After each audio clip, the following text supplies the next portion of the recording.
The clouds were heavy that evening, and the wind had started to whistle softly through the trees. James Carter was driving home from the hospital where he worked as a technician. It had been a long shift, and all he wanted was a quiet dinner and some rest. But as he turned off the main highway into a narrow back road lined with old pine trees, something on the edge of the road caught his eye. It was raining lightly now, and the sky had turned a dull gray. In the dim light, James saw a shape, small, still, and soaked, lying near a broken fence.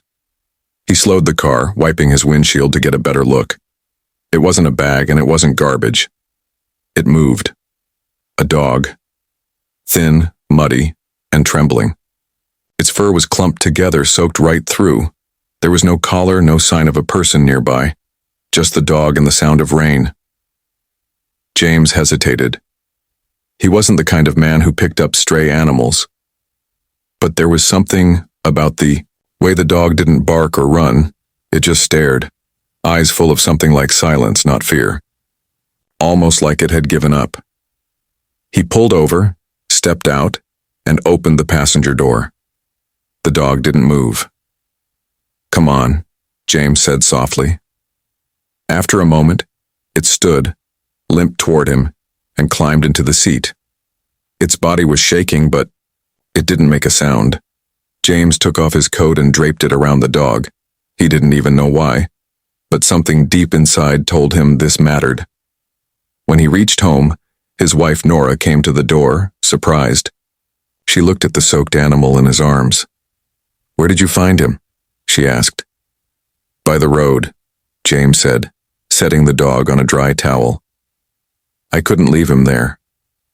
Nora didn't ask more questions. She knelt beside the dog, gently cleaning the mud from its fur. "You're safe now," she whispered, just like she used to say to their son when he was small. James watched as she brought out warm broth, whispered soft words, and made space near the fireplace. That night they gave the dog a name. Ash. Ash never barked, never growled.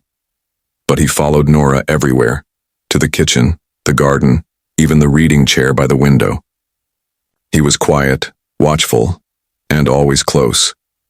At first James found it odd, then he grew used to it. Ash was part of the house now. Weeks passed, then months. One early morning in summer, Nora decided to go for a swim. The community pool down the road was empty at that hour. She said it helped her breathe better. The doctor had suggested more movement to help her blood pressure. James stayed back to fix the garden shed. Ash trotted alongside Nora like a silent guardian.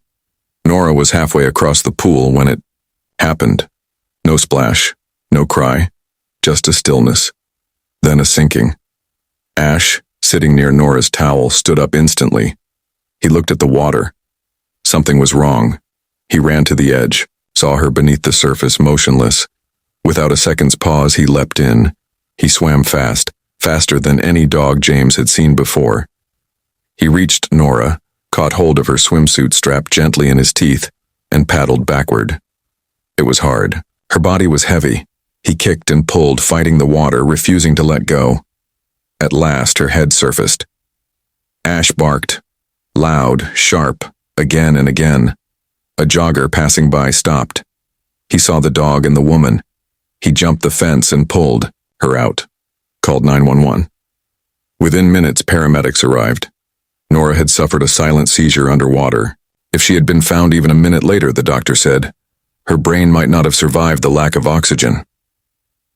When James reached the hospital, Nora was pale but breathing, and Ash was curled up beside her hospital bed, soaked, quiet, and still. Like always.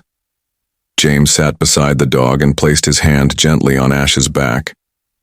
"Thank you," he whispered, not even sure if Ash could understand. But Ash didn't need words. From that day forward, James never called Ash the dog we rescued. He simply said, he's the one who brought her back. No one believed in magic in the Carter household, but something had changed after that day. They began to notice the little things more, the sound of rain on the roof, the warmth of a cup of tea, the way Ash would look up at Nora when she laughed. Sometimes James would sit alone by the window, staring at the road where he'd first found Ash. And he would wonder, what if I hadn't stopped? What if I had driven past? And every time the thought sent a chill through him. Life has its strange ways of folding back on itself. A small act on a rainy road. A silent creature, left behind. A moment of choice that seemed simple but carried a storm inside it. Ash still doesn't bark much. He walks slowly now, but he never lets Nora out of his sight. And every now and then, James finds himself saying the same words Nora once said.